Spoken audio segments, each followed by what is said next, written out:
This first presentation, as you can read from my screen, is about another not well-known asset by ISBSG, but are other repositories about non-functional requirements.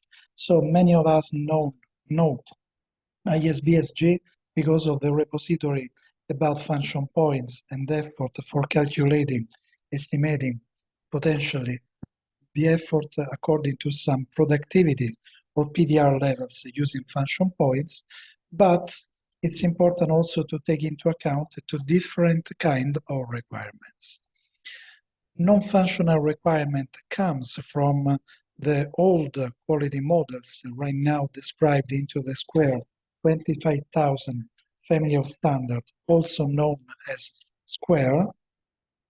And it's important also this to improve this new list of potential repositories that ISBSG is going to manage for many years about non-functional requirement, because the value could be in solving or reducing the technical debt issue, as we are going to discuss. And in particular, it's important for this point. Many of us can eventually manage some projects dealing with zero function point, in particular when your project is a corrective, perfective, adaptive maintenance project with no presence of the functional user requirement. But there are projects too, and it's important, no matter if in some projects you cannot count function points, to have some reference data in our repositories, taking into account also the non-functional productivity. That is another important element in our estimation work as measurers and estimators, but less analyzed till now across the years. My name is Luigi Buglione. I am currently the Vice President for ISBSG, but also board member for IFPUG and the President of the Italian. But let's go directly, just in very few minutes, because we need to take into account also about the time to be spent for this presentation, to face the estimation issue from the beginning. Often, many of us can use the metaphor of an iceberg for expressing the very well expressed requirements that can be ambiguous, not granular, not so visible in this visual metaphor, and some requirement can be implicit, under the level of the sea. And the two chunks of the requirements represent often what in project management, as well as for measurers, is the concept of the scope creep. So the scope of a project can vary the real scope against the official scope written in the analysis and design documents. And it can create often some very bad issues, because of course our goal should be written here to maximize the green area and trying to reduce over time the yellow and the red groups of requirements. In this way, what is here in the middle should be, in terms of error of estimation for over or underestimate, reduced over time. And one important concept to be developed more and more is if technical debt could be here, because often the technical debt that can be the delay when you are going to submit to run your software into the operational phase, mostly can derive from a bad management of requirements from early phases. And so the worst is the estimation, the formulation, the writing of requirements, and consequently also the sizing of these requirements from the early phases, the higher the technical debt over time for that project. And so it's interesting to look to a sort of life cycle using the waterfall metaphor, because if your initial budget comes and must be established here, and then you are going to release your software later, it's important that the actual values against the forecasted values are not so different in absolute and percentage terms, because otherwise the gap eventually can represent the creation of what can be called a technical debt. And so the more precise you can be here, the lesser will be the technical debt at the end of a project. And any stakeholder could be more happier eventually, no matter if the customer, the producer, some external stakeholders, the end users, of course, for that system. And also in case of agile projects, it's important to improve the way to write user stories, as well as a requirement can be called in an agile way. Because often an agile user story expresses typically a functional requirement. Because mostly a user story described from the customer viewpoint, from the product owner viewpoint, typically what the software should do and not necessarily the how or the how much that can represent, as many of you knows, what is the concept of a product and the organizational non-functional requirement. And so often in the agile way, the visible part expressed by user stories can be this one, and now we need absolutely to face more and more this kind of requirement. Otherwise, if the non-functional product requirements and the project and organizational or related requirements are not written here, what is not written into a formal requirement cannot be sized, no matter the sizing unit you are going to use. That can be function points, that can be snap points, that can be any of the other measures included in the Square standards about the software quality, the data quality, and many other documents that ISO is going to write, also about the way to size, for instance, the quality attributes for artificial intelligence system with the new 25059 ISO standard. It is one of the most interesting pieces in the Square family of standards that are developed and under development for the next years. But first of all, it's important to decide how to classify requirements, because you know that function points come from this kind of requirement, the so-called FUR, functional user requirement.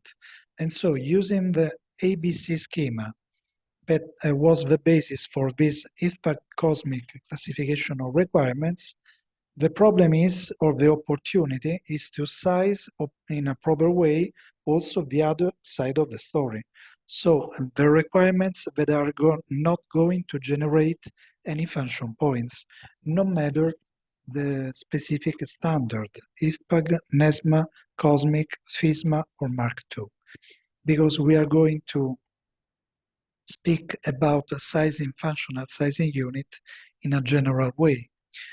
So what is very, very important is to classify a generic user requirement into something more specific. And so the ABC schema and the Cosmic IFPUG classification of requirements, and if you are interested to go deeper and deeper in this kind of description, here and in the presentation and in the PDF version of these slides that will be freely available on the ISBSG website during the next week, you can make a click and take all the detailed information about how and in which way to classify requirement according to these taxonomies. Look into this schema.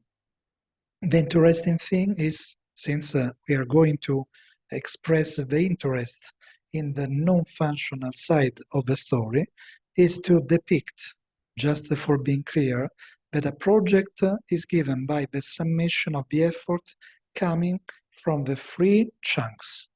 So you are going to work on a user requirement. This user requirement can have one or more sites for being split and developed using its functional, non-functional part, looking to the product viewpoint. And for each requirement, there can be some tasks reflecting some project level related tasks. The summation of the effort can be the summation of the overall effort for a project. And in green, you can depict the overall project scope. But it's interesting to analyze how much effort is part of what is not sizable with function points. Because if you're working on a quality task, if you are doing an estimate, or you are running one more meeting in your project, this is an effort not part of this first part. It's not part of this first line of requirements.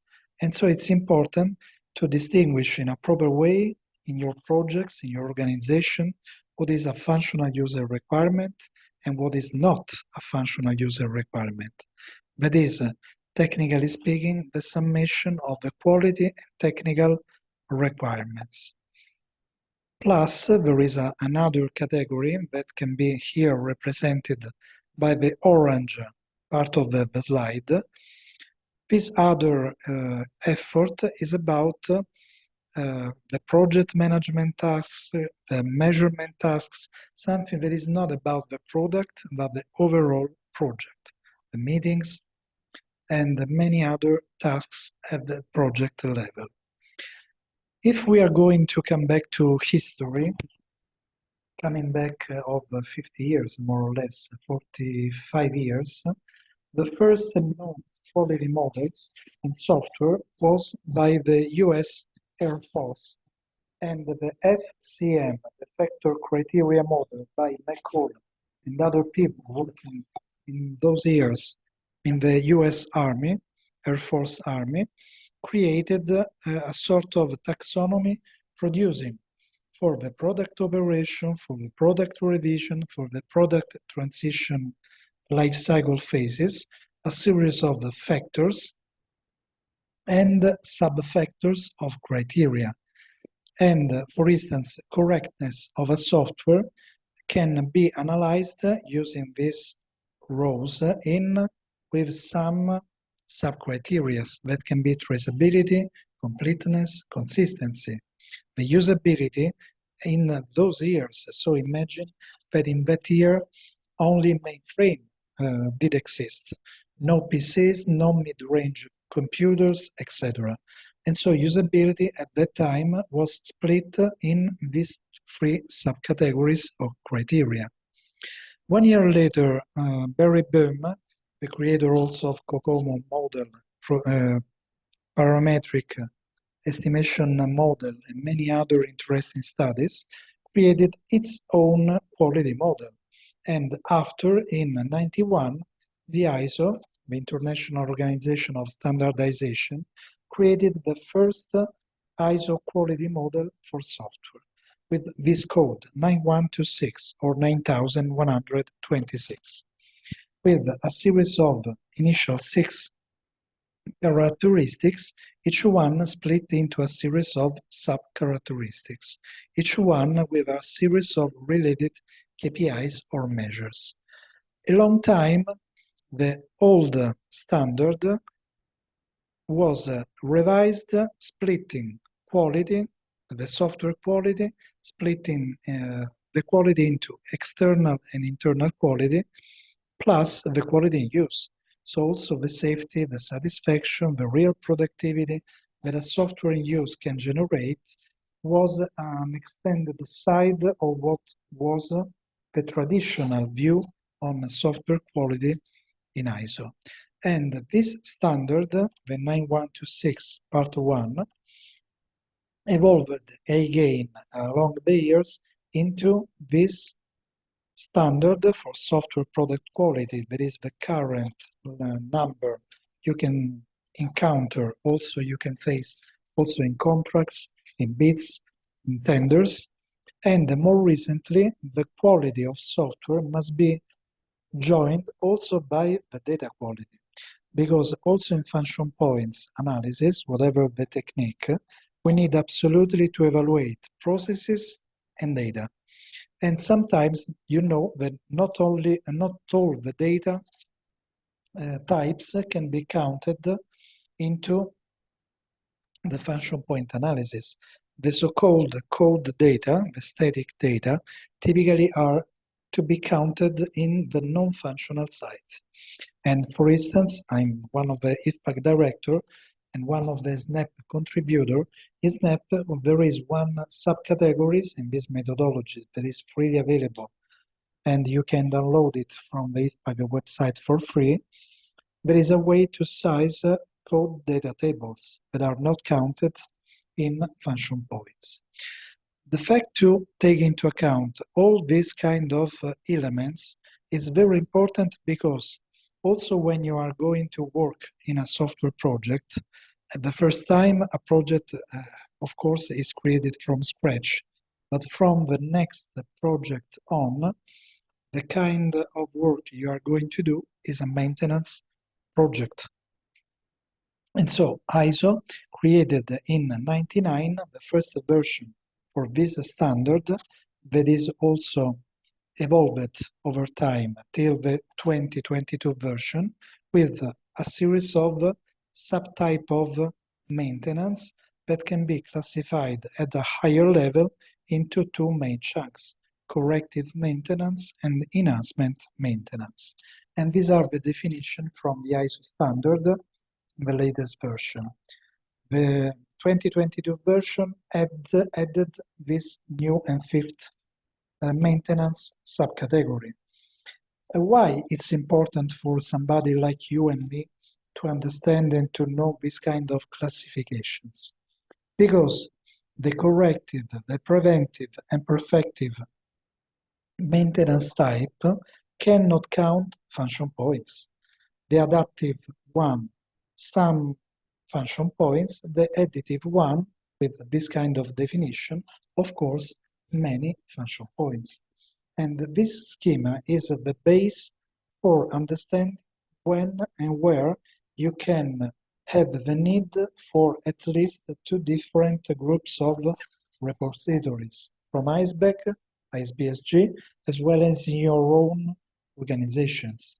Because if you're going to run and to work on some corrective maintenance projects, it's important to have some productivity data, but using as the effort in the productivity formula only the non-functional plus the project, the part of the project related effort, not the functional one, related to that kind of activities.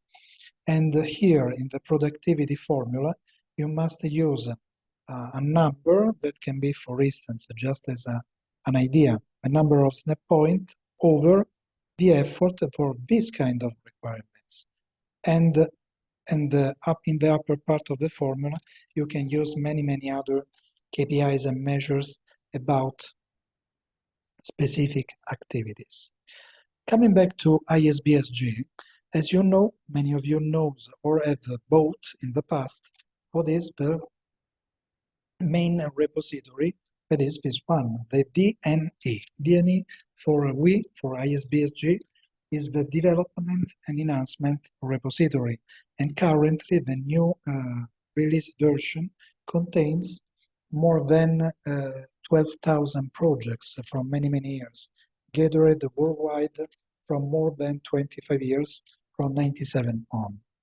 And of course, the main data are about the number of function points, and then also plenty of data about the effort, but splitted in this way by software lifecycle phase. And so there is a classification of phases, a number of man hours per phase, and this is the criteria in this repository.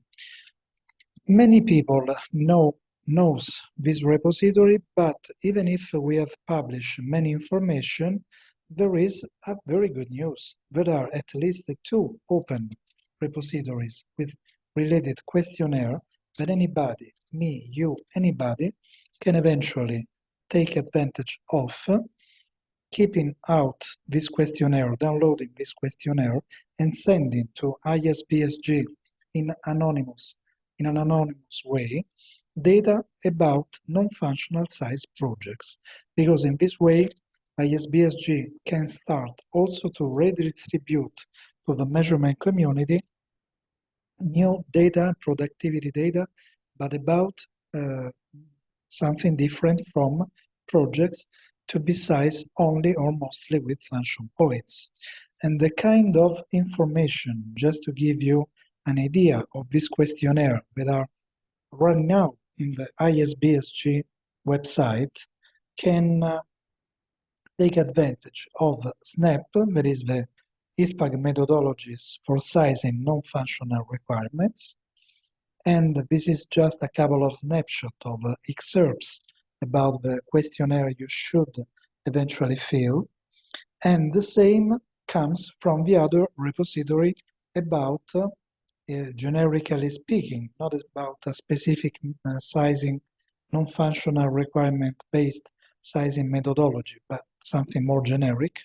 That is the second data collection questionnaire, what we called, in a friendly way, the DCQ, data collection questionnaire. And here, the kind of information to be filled here can be about if you are going to count or not non-functional requirement, which is the sizing unit you are going to adopt for your project, one or more than one, which are the phases, etc. So it could be good eventually for anybody interested to download these questionnaires in order to understand also for your own organization which kind of information anybody should be able to gather for building his or her own non-functional related effort productivity repository. And so just to leave the space to some questions, if any, eventually, and then to leave space for all the other three presenters in the day that will present very interesting stuffs in this first IT Confidence 2023 first of this our yearly meeting. I would like to draw some conclusion, recapping all the things I have started in 20 minutes to present right now. Let's start from the beginning. The technical debt is one of the buzzwords during the last years, often repeated by project manager, by C-levels in organization. And the main question is how to face and reduce or eliminate potentially the technical debt. And the answer is very simple. Let's come back to the early phases of a project and using retrospective or post-mortem analysis, potentially the origin of all the causes, but also the solution is beside in a good or a proper requirement management. And so the second point is this one. Requirement does not mean you are going to work only on functional requirement. Using the ABC schema, it's possible to classify, of course, other kind of requirements that can help you also for classifying requirement into three chunks. ABC means functional, non-functional, project and requirements, and constraints. The overall effort for a project is not all referred to function points, and it's very important to reduce the error, the estimation error in your analysis from the early phases till the actual values. Another important point, the final software you're going to release into production is not sizable only with function points. That means that at least you can have two baselines for any application in your organization. And so this is, friendly speaking, my hashtag, not only function points. Because any software can have two baselines, the functional baseline using function points, but also a non-functional baseline. Because if your next non-functional requirement would vary tomorrow in an enhancement, only the graphic, the logo for your company, or could work only in the complexity of some processes, zero function point, some and days to be spent for producing this kind of realizing this kind of activities. And so it would be paradoxical to have a zero function point productivity for an activity that cannot be sized with function points. And so also the value from an asset management viewpoint, starting to size using non-functional sizing units could be a very good point. A fourth point is how to gather data about non-functional requirement. Well, our suggestion, because here I'm representing ISBSG in this moment, in this presentation, is to ask anybody out there, please help us, as well as many of you did over time, to send some new questionnaires with your data, project data, but also about non-functional related projects. Because in this way, it will be easier for the measurement and estimation community to refine estimates and to grow up in terms of competence. And also the impact on productivity or PDR, project delivery rates, would improve because many of these projects, when you are going to work in maintenance, of course, it will be very important to be analyzed in a deeper way over time. And what we miss now is to start gathering data, because improvement is impossible without any change from the as is, from the way we are working right now. And we know that technical debt can be reduced or canceled, but we need absolutely to refine the way to gather our requirements, to classify requirements using potentially a good classification of non-functional requirements and start sizing them more and more. Some lessons learned. It's not possible to look only to a good estimate. I'm ended my time, and now it's time eventually just for some question if you have some more. But otherwise, my mail, I will repeat it just from the first slide. If you have some question, not having time to be faced here, we'll be delighted to answer during next days to anybody eventually interested in interacting with me. And so here, these strips by Dilbert.com are mostly looking to the problem of the technical debt and not the possible respect of a deadline, because too often non-functional requirements are not taken into account in this joke, in the estimation joke. Okay, let's see if there is some question.